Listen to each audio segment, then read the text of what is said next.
이런 나라에서 주가 지수가 다른 나라보다 훨씬 더 빠르게 상승하고 있다. 이것도 좀 위험한 것이 아닌가 저는 그렇게 보고 있어요. 세계 금융시장의 호황기의 말기쯤에 나타나는 증상이 아닌가. 세계적인 금융위기가 조만간 닥칠 수도 있다고 우리 우려를 하고 있거든요.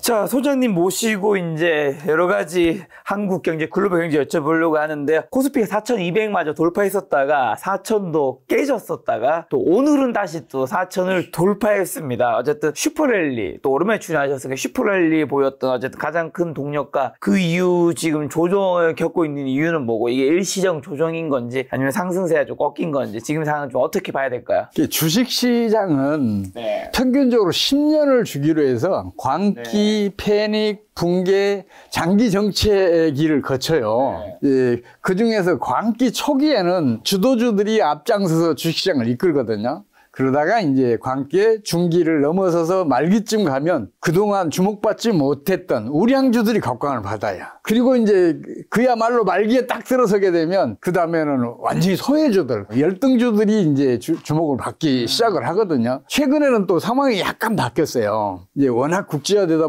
보니까 국제 금융시장이 국내 금융시장에 직접적으로 영향을 끼치고 있거든요. 그래서 미국 주식시장을 따라가는 경향이 좀 있어요. 근데 이제 세계 각국의 동향을 보면 이제 세계 주식시장을 미국처럼 경제 호황이 장기간 유지되는 나라에서 먼저 이제 주식시장이 이제 호황을 보여요. 그 다음에 이제 그 광기의 호황기에 이제 그 중기쯤 가면 이제 그 다음 경제 호황을 누린 나라들이 이제 뒤따라가면서 주식시장을 이끌게 되는데, 그 말기쯤에 가면 그동안에 이제 경제난이 심하고 또 경기 부진이 장기화됐던 나라들의 주식이 각광을 받기 시작하거든요. 지금 일본과 우리나라가 올해 들어서 주가 지수들이 신기록을 갱신하고 잘 나가고 있잖아요.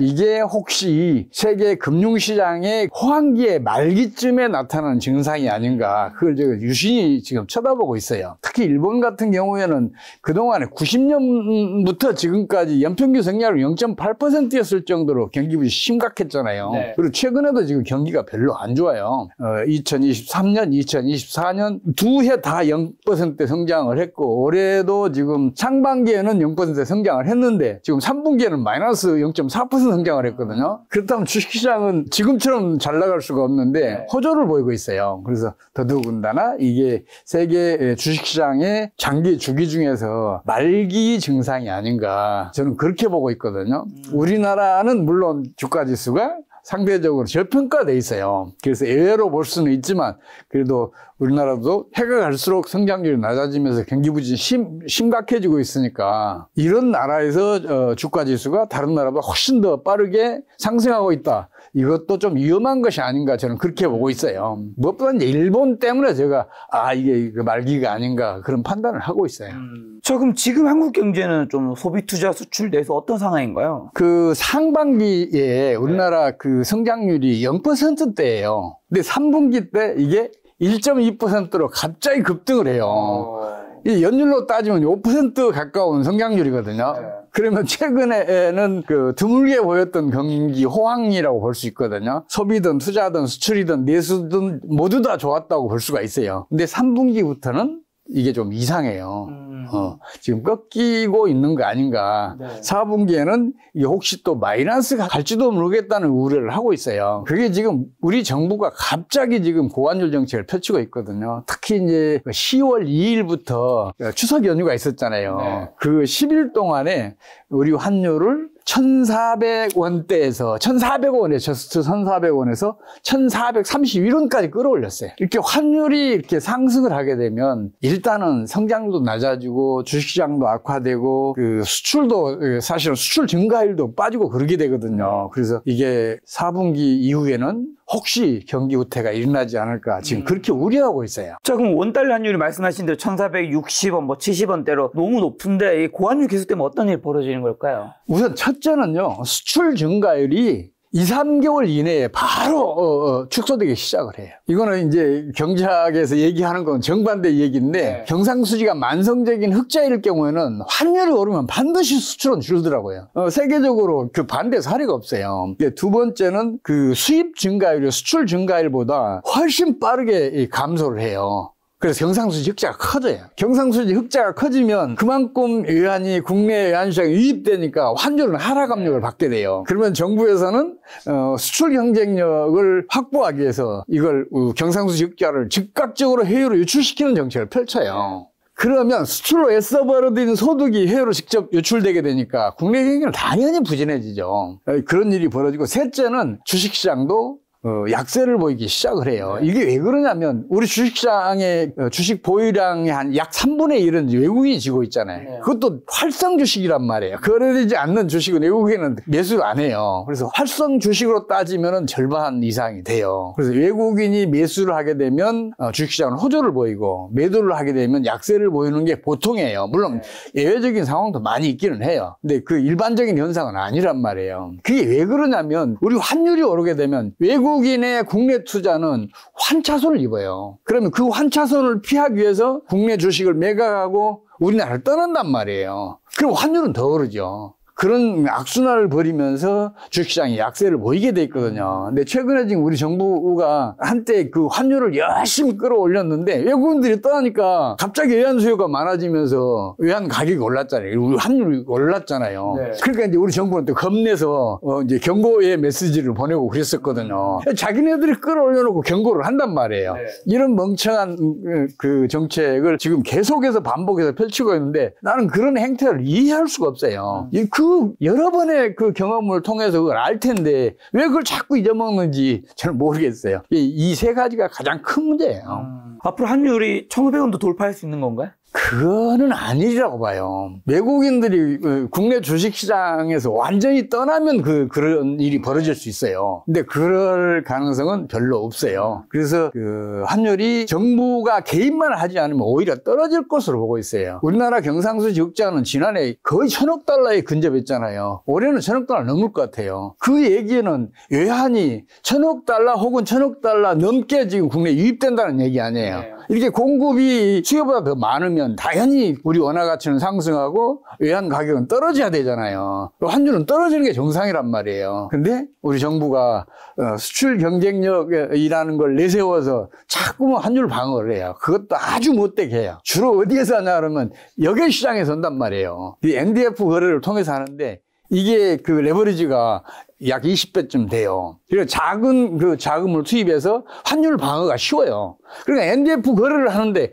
그 손실이 엄청나게 커요. 우리나라 국가부채의 상당 부분이 거기에서 나오고 있다고 저는 보고 있어요. 그뿐만 아니라 그 우리 국내에서 축적된 금융 자본들을 해외로 유출시키기 위해서 심지어는 우리 정부 산하기관 중에서 지금 그 자금을 가장 크게 보유하고 있는 게 국민연금공단이잖아요. 국민연금공단에다 무려 800억 달러의 통화스와프를 체결해줬어요. 환율이 떨어졌을 때 환차손 보는 것을 막아줬단 말이에요. 그 스와프를 통해서. 그걸 통해서 지금 환율을 끌어올리고 있는데 이게 진짜 바보 같은 짓이에요. 국내 경기도 악화시키고 있고 또 우리 주식시장도 세계에서 지금 가장 지금 퍼가 낮은 그 수준에 머물게 하고 있어요. 전 그 경제정책 이해할 수가 없어요. 지금 고환율 정책만 폐기하면 우리 국내 경제는 금방 살아나요. 자, 그럼 한국 경제 IMF를 능가할 가난이 온다고 하던데 이게 정말일까요? 국내 경제 전문가들 그 얘기 많이 해요. 우리 경제의 앞날이 아주 암담한 것처럼 얘기를 해요. 근데 저는 아니에요. 한류 하나만으로도 우리나라 성장률은 5% 이상 가 있어야 해요. 근데 그게 못 가고 있는 이유가 우리 정부 경제정책이 실패해서 그렇단 말이에요. 한류 얼마나 크게 세계적으로 각광을 받고 있어요. 우리 지금 농산품 같은 경우에는 국제 가격보다 5배, 7배 비싸도 팔리고 있는 상황인데 우리 수출품들 성과를 그만큼 끌어올렸잖아요.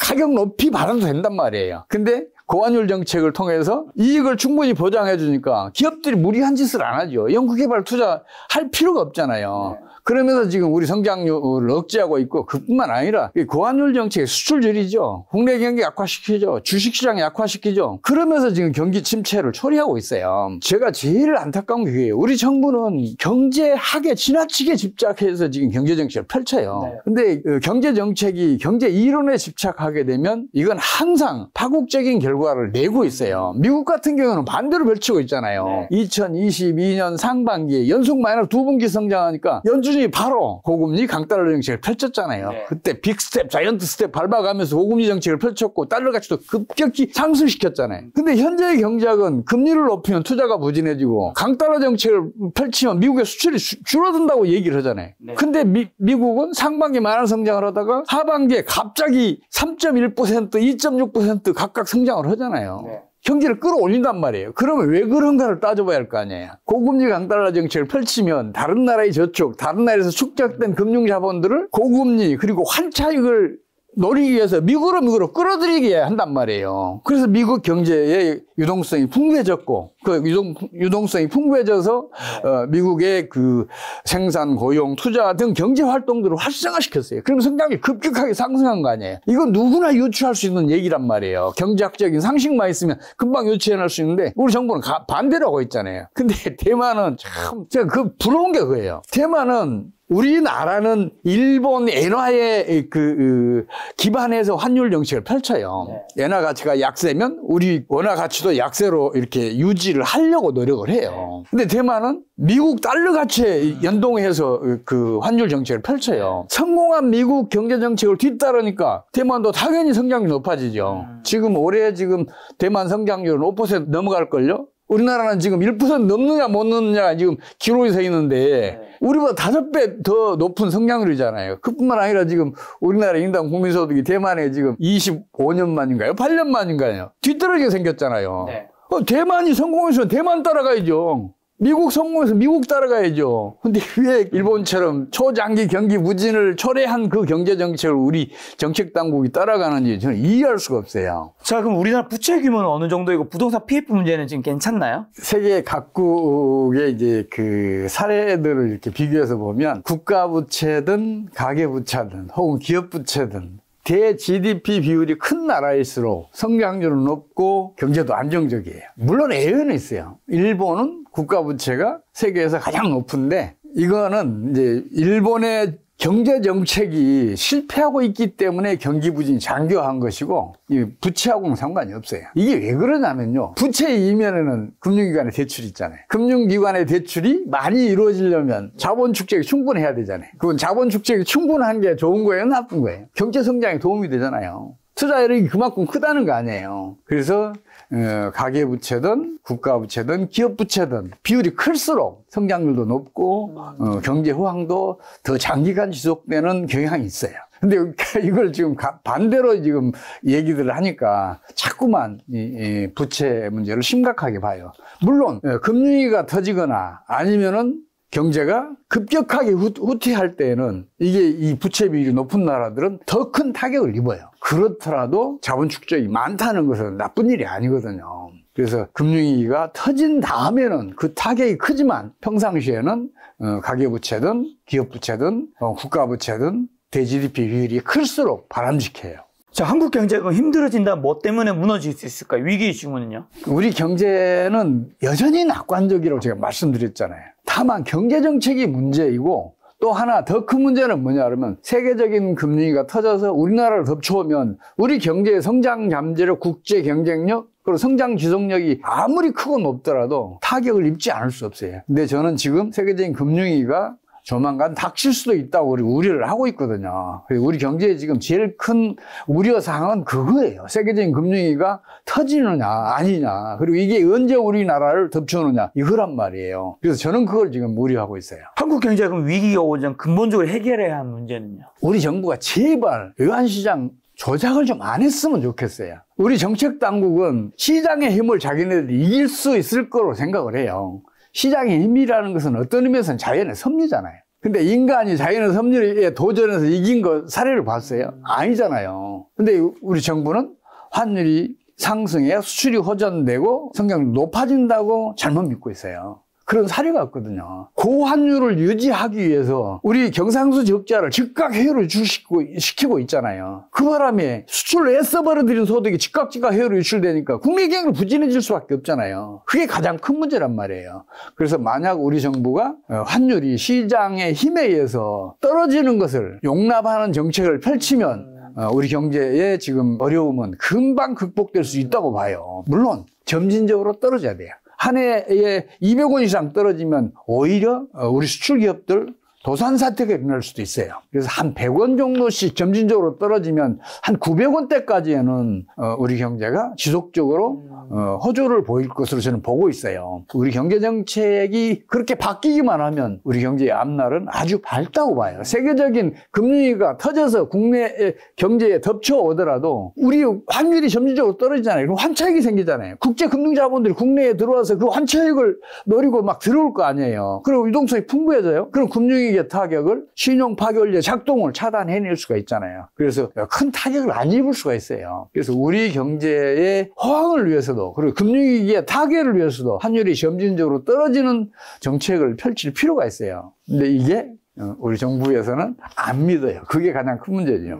한국 정부가 수출 증대를 위해 고수하는 고환율 정책이 내수 부진과 기업 이익 악화만 초래하는 이유는 뭘까요? 고환율 정책이 수출 증가율을 높인다고 생각하는 것부터가 틀렸어요. 경상수지가 만성적인 흑자인 경우에는 환율이 올라가잖아요. 그러면 수출 증가율은 반드시 줄어요. 무엇보다 고환율 정책을 펼치면 GDP의 90% 내외인 내수가 폭망하게 돼요. 그럴 거 아니에요. 우리 경제 지금 주요 자원 대부분 수입하고 있잖아요. 중간재 또 부품 소재들 많이 수입하고 있잖아요. 시설재도 마찬가지고. 환율이 올라봐요. 어떤 일이 벌어지겠는가. 기업의 생산 비용이 급증할 거 아니에요. 그러면 생산자 물가 상승률이 소비자 물가 상승률보다 더 높아져요. 그럼 기업의 경영수지는 악화되죠. 기업의 경영수지가 악화되면 기업은 생산, 투자, 고용 줄인단 말이에요. 그래서 경기 후퇴가 와요. 이런 간단한 상식도 지금 예민하고 있는 게 우리 정부예요. 그래서 좀 문제가 심각해요. GDP 대비 수출의 비중을 10% 안팎으로 봐야 한다는 주장하는 근거는 뭘까요? 수출은 매출 총액이잖아요. 수출에는 중간재 매입한 것까지 다 포함되어 있잖아요. 근데 GDP는 부가가치 총액이에요. 중간재 가치는 다 빠진단 말이에요. 그러니까 기준을 일치시켜줘야 돼요. 매출 총액이든 부가가치 총액이든 그 기준을 일치시키면 수출은 GDP의 10%에 불과해요. 나머지 90%를 내수가 차지해요. 실제로 내수 규모가 수출보다 훨씬 크잖아요. 부가가치든 매출 총액이든 비교해보면 그래요. 계산하면 금방 나와요. 누구나 알 수 있어요. 근데 그거를 외면하고 있어서 이제 가장 큰 문제죠. 자, 한국은행이 물가 안정세에도 가계부채와 환율 변동세 때문에 금리 인하를 망설이는 정책적 딜레마는 어떻게 해소해야 될까요? 이 경착은 기준금리를 낮추면 투자가 활성화돼서 성장률이 높아지고 경제 호황이 온다고 가르쳐요. 근데 이거 틀렸어요. 기준금리를 낮춰봐요. 그럼 미국과의 기준금리 격차가 지금도 2.5%인데 그 격차가 더 커질 거 아니에요. 그래, 국내 저축 어디로 가겠어요? 국내에 저축하는 것보다 미국에 저축하는 게 더 낫잖아요. 그뿐만 아니라 기준금리를 낮추잖아요. 그러면 우리 통화가치가 약세를 보인단 말이에요. 반면에 달러 가치는 강세를 보여요. 그럼 국내에서 축적된 금융자본들이 환차익을 얻고 미국으로 흘러가요. 그럼 국내 유동성 수축이 되죠. 그래서 이 국내 경기가 부진해지는 거예요. 그래서 기준금리를 낮추기보다 지금은 미국과 동등하게 기준금리를 올려줘야 돼요. 비슷한 수준까지 올려줘야 돼요. 그래야 우리 국내 저축, 국내에서 축적된 금융자본들이 미국으로 이탈을 안 해요. 국내에 투자돼서 국내 경제를 활성화시킨단 말이에요. 금융시장을 자꾸 예면하고 실물경제만 보니까 그런 판단을 하게 되는데 경제는 항상 양면을 봐야 돼요. 실제로 대만이 지금 그 강대만 달러 정책을 펼치고 있잖아요. 그러니까 대만은 지금 경기가 호자예요. 올해 성장률 5% 전후를 기록할 것으로 보인다니까요. 대만이 그런 사례가 있으면 우리나라도 그 사례를 본받아야 될 거 아니에요. 기준금리 낮추면 안 돼요, 지금은. 고환율 정책 부작용으로 고물가, 고비용, 내수 침체의 삼중고가 현실화되고 있는데 이게 정책 실패를 입증한 사례가 되는 걸까요? 아이, 그럼요. 일본이 그걸 여실히 증명하고 있잖아요. 일본은 지금 1990년대부터 그 고환율 정책을 9차례나 펼쳤잖아요. 단 한 번도 경제를 살려내지 못했어요. 그렇다면 그 실패를 반성해서 방향을 틀어야 할 거 아니에요. 근데 일본은 뭐 틀고 있어요? 우리나라도 일본을 따라가고 있어요. 이 고환율 정책의 폐해가 우리 경제의 경제난을 심화시킨 결정적인 원인이에요. 물론 다른 원인들도 있지만 이게 가장 커요. 저는 그렇게 보고 있어요. 한국 경제가 5% 성장률을 달성하기 위해 고환율 정책을 포기하고 내수 중심으로 전환한다면 필요한 정책 조합은요? 우리나라 성장률은 지금도 6% 이상을 성장을 해야 돼요. 근데 이게 경상수지 흑자를 즉각 외국으로 유출시키는 정책을 펼치니까 그만큼 성장을 못하고 있거든요. 2024년도 우리나라 경상수지 흑자가 GDP 5.4%예요. 올해는 그보다도 많을 거예요. 6%에 가까울 거라고요. 그러면 경상수지 흑자의 힘만으로도 우리 성장률은 5% 내지 6%를 기록하고 있어야 돼. 근데 이걸 고환율 정책이 막고 있는 거죠. 우리 정부가 외환시장에 개입만 하지 않으면 경상수지 흑자가 크니까 우리 환율은 떨어질 거예요. 그 속도만 우리 정부가 조절을 해주면 환율이 지속적으로 떨어지면서 국내 경기는 바로 살아날 것으로 저는 보고 있어요. 결론적으로 말씀드리자면 우리 환율이 점진적으로 떨어지는 것을 우리 정부가 용납하는 정책을 펼치면 지금 국내 경기는 금방 상승으로 돌아서요. 이런 사례는 지금 2번이나 있었잖아요. 1980년대 중후반 그리고 2002년부터서 2007년까지. 그때 환율이 급속하게 떨어졌거든. 물론 매년 점진적으로 떨어진 건 사실이에요. 그때 우리 80년대 후반 당군율 최대 호황이라고 그랬어요. 2002년부터 2007년 사이에도 그때 여러 어려움 속에서도 성장률이 계속 높아졌어요. 그런 사례만 보더라도 고환율 정책의 폐해가 얼마나 큰지 알 수가 있어요.